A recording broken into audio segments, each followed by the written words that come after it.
દાંતીવાડા તાલુકામાં ઓનલાઈન દવાઓના વધતા જતા ક્રેઝ અને ગેરકાયદેસર ઈ ફાર્મસીના વેચાણ સામે સ્થાનિક કેમિસ્ટ એસોસિએશને લાલાંક કરી મામલતદારને લેખિત રજૂઆત સોંપી છે અને નશાકારક દવાઓના ઓનલાઈન વેચાણ પર સદંતર પ્રતિબંધ મૂકવાની ઉગ્ર માંગ કરી છે। દાંતીવાડા તાલુકામાં ઓનલાઈન દવાઓના વધતા જતા ક્રેઝ અને ગેરકાયદે ઈ ફાર્મસીના વેચાણ સામે સ્થાનિક કેમિસ્ટ એસોસિએશને લાલાંક કરી મામલતદારને લેખિત રજૂઆત સોંપી છે અને નશાકારક દવાઓના ઓનલાઈન વેચાણ પર સદંતર પ્રતિબંધ મૂકવાની ઉગ્ર માંગ કરી છે। બનાસકાંઠાના દાંતીવાડા તાલુકામાંથી ઓનલાઈન મેડિકલ બિઝનેસ સામે સ્થાનિક વેપારીઓના આક્રોશના દ્રશ્યો સામે આવ્યા છે, જેમાં ઓનલાઈન દવાઓના ગેરકાયદે વેચાણથી ચિંતિત મેડિકલ સ્ટોર સંચાલકો હવે રસ્તા પર ઉતર્યા છે। દાંતીવાડા તાલુકા કેમિસ્ટ એસોસિએશનના પ્રમુખ વિક્રમભાઈજી પરમારના નેતૃત્વ હેઠળ આજે મોટી સંખ્યામાં ફાર્મસી વ્યવસાય સાથે સંકળાયેલા વેપારીઓ દાંતીવાડા મામલતદાર કચેરી ખાતે એકઠા થયા હતા અને સરકાર સુધી પોતાનો અવાજ પહોંચાડવા માટે એક વિસ્તૃત લેખિત આવેદનપત્ર સુપ્રત કર્યું હતું। કેમિસ્ટ એસોસિએશનના હોદ્દેદારોએ ગંભીર ચિંતા વ્યક્ત કરતા જણાવ્યું હતું કે ઈ ફાર્મસી અને મોટી કોર્પોરેટ કંપનીઓ દ્વારા ઓનલાઈન પ્લેટફોર્મ પર જે રીતે બેફામ દવાઓ વેચાઈ રહી છે, તેનાથી સ્થાનિક નાના અને મધ્યમ મેડિકલ સ્ટોર્સના રોજગારને બહુ મોટો ફટકો પડ્યો છે।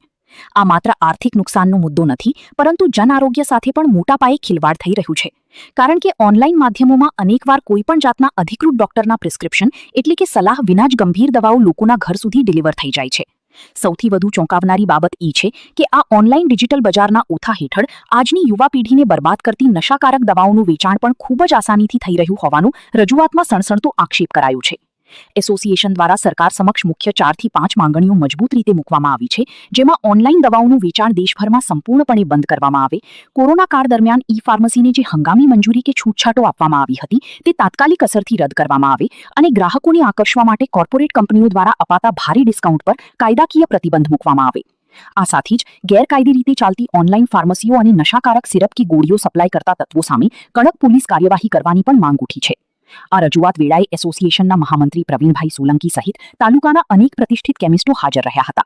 ત્યારે હવે આ ગંભીર જનહિતના મુદ્દે સરકાર અને સ્થાનિક વહીવટીતંત્ર કેવા અને કેટલા કડક પગલાં ભરે છે તે જોવાનું રહ્યું।